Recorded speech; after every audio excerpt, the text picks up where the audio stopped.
It was just basically me, my mother, my two brothers, and my sister. And my mom, she tried her hardest. She tried. She was a job because of us sometimes, like having to go up to the school to check one of us. And it's like now I think about that and I realize how much we really meant to her, where she was like, her job was second to us. We was always number one, and she always put us number one. And I couldn't understand it. It's like I used to always think, oh, why we don't have this, why we don't have that, why this kid got new sneakers, we don't got new sneakers, why I got to tape up my sneakers. Not realizing that my mother gave her all. She gave her all. I mean, it's just, like I said, my mother's a single mother. She was going to work all the time. It was just me, my brothers, and my sister. And I'm the oldest. Right around the corner is this big drug area. So, I would come out the house and you see all these big cars, these guys with big cars, big jewelry, a lot of women around them. So some way, somehow, this become your role models. You start to be like, oh, I want to be like him because he got all the girls and the money and the cars and everything, and this is what it is. So, inquisitive, your mind starts to wonder, like, you say, oh, this is what you got to do? The next you know, you go from admiring it to participating in it. And this wraps you up in this life, and now it's the beginning of my end. When I first got arrested, I was angry. I had a lot of anger. I had so much anger and resentment.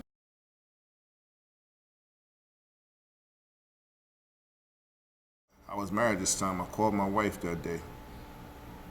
She said, I think you need to call your brother. I said, call my brother for what? What one? She said, call Sean. So I called Sean. Sean said, yo, Keith just got shot. I'm like, what? He said, yeah, Keith just got shot.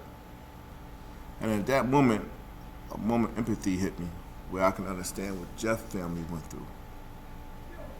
I can understand, like, because I just lost somebody close to me, like how they lost Jeff.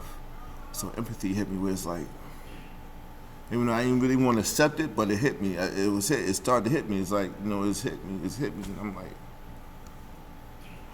wow, what we gonna do?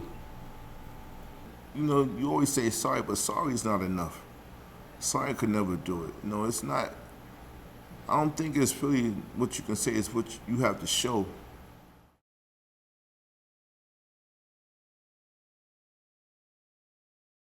I'm no longer that kid in the street, that I'm a man now, that I accept responsibility for my actions with Jeff that night, that I pray that some way, somehow they forgive me, that if given opportunity from them, that I would try my best.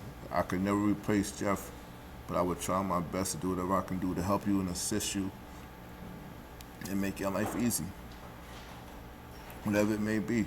Whatever I can do to ease your burden, whatever I can do to make it right. I feel I owe him that debt. I feel I owe him that. That's something I will forever owe him for the rest of my life, whatever I can do. That's why I had this thing called Apology Letter Bank. I wrote a letter to them trying to apologize to them. I took that upon myself to write this letter, just to let them know I recognize what I did wrong, and in some way, somehow, please forgive me. I know it's a hard thing to do, to ask for, and it's a hard thing to do sometimes, to forgive somebody when you feel someone's responsible for taking something away from you that means so much to you. And I don't know if they can ever forgive me, but I pray that they can. I pray that they find in their heart to forgive me, because I'm truly, truly sorry, and I would never, ever, ever, ever put no one else's life in jeopardy like that again. And that's another way I feel that I can make up, by not falling back into them old things and getting into better things by being positive, by pushing forward and doing whatever I can do to ease their burden.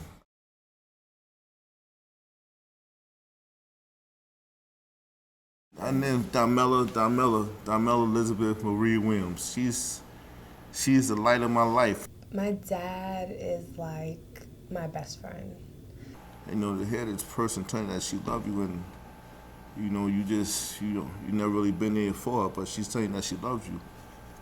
then you start to understand what love really is. I chose to step up and be what my daughter wanted me to be, what I'm supposed to be for my daughter. Even if I never used prison as being an excuse not to be a father to my daughter. Even if it was just, I can't go to commissary for about 5 or 6 commissaries just to save money to buy her a pair of sneakers or get her a Game Boy or a PlayStation, all these things that she would ask me for. As I had to be a father. And it's not only just necessarily the gifts, but it's what's coming behind the gifts. It's what made me realize I'm becoming a man to sacrifice. And that's what being a parent, sacrifice is also part of being a parent. So I realized I'm sacrificing. It's like where I'm putting her needs before me, and that made me realize this is what my mother was trying to do for me all these years. This is what she was trying to install in us, how she would always put us before her. It's been rough, especially when you get to the point of like father-daughter dances or just little things. I was into sports and dance, and to see other dads there, but my dad not there, it really was difficult for me to understand why. And then growing up and kind of understanding the justice system and the way things work, it just was still like, okay, why? Like, I feel like you've served enough time to be home, to be back with your family. And I could tell that one of my dad's greatest desires was to be home. Like, he never, it's almost like he tried to erase the distance. Like, he tried to be really consistent with phone calls and letters and never missing a birthday or graduation or whatever it was, but it's never enough because he wasn't presently there for me. You start to realize like how life has this circle, and and now, like I said, either you can accept it or you can reject it. To reject it means you'll stay down. You'll never come up. You'll stay in this low part of life where you'll be a negative person for the rest of your life, or you can accept it and grow and become positive. And I chose to accept it and grow. And Sean started to bring her in, like I'm seeing her, and I'm like realizing like, wow, this is me. This is like, because it's like when you look in her eyes and you see in her eyes and she's looking at you with like hope and love and aspiration, and you realize like, wow, I gotta do right. I gotta get better. I have to. It's like I have no choice in the matter, because either I can come home and be a good father, or I can come home and be a bad father, or I can die in the streets. Because the life I was living, there's only one way I was going to do.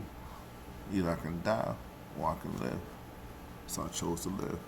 It's a bad situation, but I know that my dad wants to be my dad. Like, that's what he wants to do. He wants me to know that he's like here for me. The way I felt about my father for maybe like part of my life, I wouldn't want my child to feel about me for about a second of their life. And that's why I try to be the best father I can be, and always try to be a constant in my child's life, and try to be that father what a father's supposed to be. And I use that as motivation. I learned to take some of the negative things in my life and turn them into a positive motivation. It's like how you say, I shed my negative attributes to build my positive attributes. And my childhood, absent without my father, is something I try to protect my child from. Constantly trying to be in their life and be that father that I would want him to be for me. He was able to teach me what love was and how I wanted to be loved. And I feel like he's the epitome of a father because he never gave up.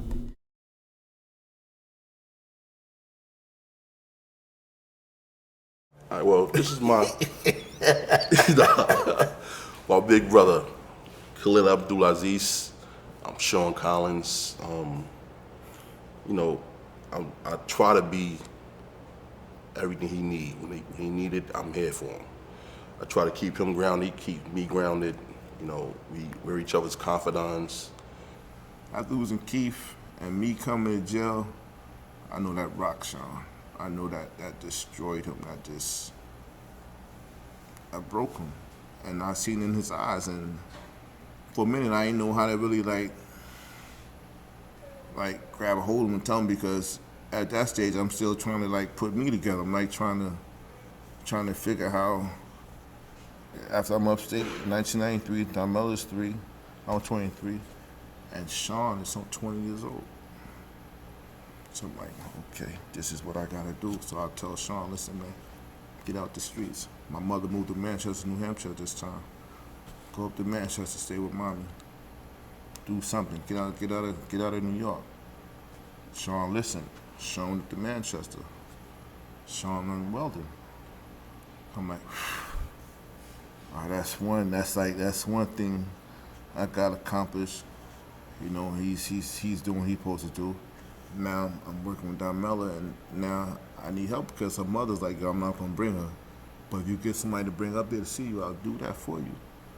Sean. So Sean started coming from Manchester to New York to pick up Darmella and bring Darmella to see me. 27 years, man. 27 years, over and over, constantly. Even, I remember times where he would, like, sometimes he had to work on the weekend. And, like, say if he had to work Saturday night and I had to visit that Sunday morning, he would leave work and come here and see me. Sometimes he'll fall asleep on the visit. All the time. But you know, it's just that love, like, you know, just come up here and see me, even though he worked hard and he's tired because like he said, he's a welder. That's a lot of work, man. But he'll still come up here and see me. You know what that means? You know what that does to you? You know that, like, how much love you see, that love you see in that, where in some ways he's even putting you before himself in this situation. That's how can you replace that? How can you you can show gratitude by doing better. Just by doing better. 'Cause like I said, they invested in me. So now it's time for me to return that investment. Return that investment by doing better and helping others do better.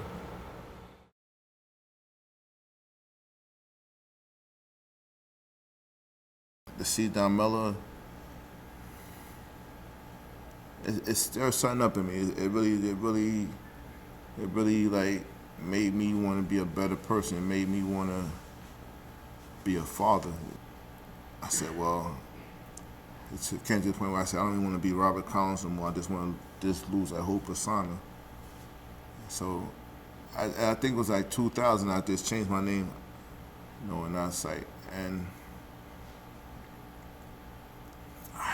so I changed my name. I just changed everything with me. It's like I learned how to read Arabic. I learned the religion like the way it's supposed to be. It's like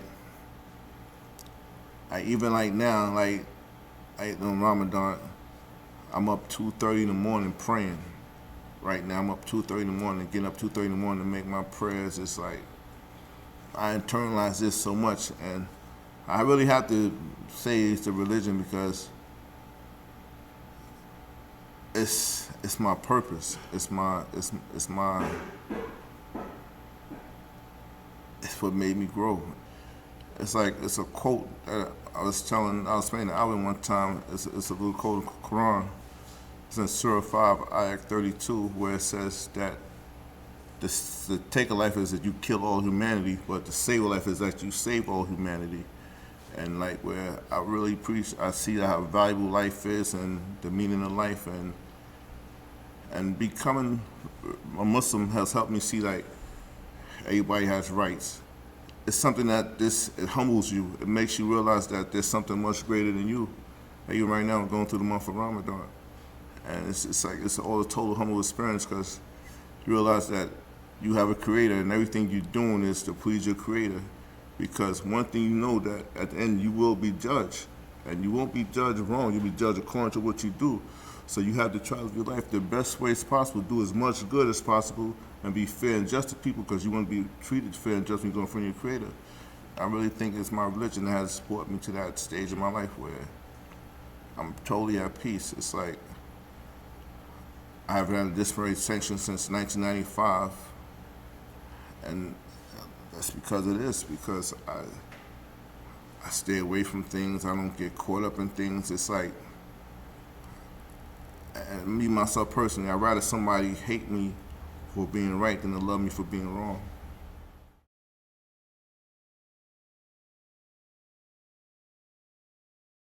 I found these things now that I can take pride in, like cooking or working. It's just doing things with your hands, knowing that you did something, and it's like I've become very good at cooking. I cook for like a lot of things in the facility here. Sometimes when I cook, it's like a child. It's like, cause I gotta nurture this food. It's like you put your heart and your love into this food. It's like, cause, and your gratitude is when people love it. Like when people go, oh man, this food is so good. This is something that you did, and I guess that's the way it is with my life now. You know, when you could do positive things and you know you actually did this thing and people enjoy this and you can actually affect people's lives with it, like they happy with what you've done, it makes you feel good.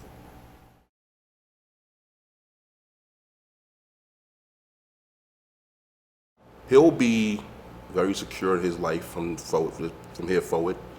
I have been working in construction for 20 years. I'm in a union in New York City. He'll be coming home. I'll be getting him in my union. He will be going to classes and school to learn what I do. He'll be doing what I do. He'll be living with me in my home in Long Island. And I'm also in the process of getting my own company right now. So if everything worked out the way I would like it to, he'll be coming right to work for me. You know, he'll be good. He'll be able to work every day. Come home from work, we'll probably be together every day, you know, watching TV, watching sports. He's a Cowboys fan. I'm a Giants fan, of course. So You realize you're trying to get out in New York. So, you know, we'll be having those kind of rivalries like that in the house. He'll be wearing Giants clothes, you know, jerseys, hats, things of that nature. We'll go to games together. We'll go see our mother together. His daughter lives in Wisconsin now. She's just recently married. We'll be going to visit her and her husband, her new family there. He'll have a very positive situation from this point forward, you know. So if anyone who was thinking of what would happen with him, they would know that from here forward, he could be a positive impact on anything he comes in contact with. I think his heart and his mind is in the right place to like come home and live a life. He's ready to work. He's like, I just want a regular job, you know, and be a regular guy and be a dad, like, you know. We'll be together, and he has his family, of course. He has a home, he has a career to go to, and safety, basically. Quiet, peace, quiet, serenity. His religion is still here to keep him grounded. You know, he'll be able to do more with his religion, of course. Our religion, of course. We plan on taking Hajj, you know, and those are the things that's going to keep him grounded and out of harm's way. My whole family, I've been blessed. I can truly say that I've been blessed to have a family that's been there for me. And you know, it's even what Alvin and everybody's doing for me right now. Because it's like, to me, it's going the extra mile for me. It's going the extra mile for me. I appreciate it. It's like, because I sit back and I see other guys is not having this, other guys is not getting this. And it means a lot to me. It means a lot. And it just means more that I have to do right. Because how you show people you appreciate them? By doing what's right. And that just gives me more motivation, more push. It's more fuel for my tank. That's all it is. That's what it really is. I just want to be a tax-paying citizen. I really do. I want to pay taxes. I mean, it sounds crazy, but I want to pay taxes. I want to, I want to contribute to society. I don't want to be a burden on society. I want to be an asset to society.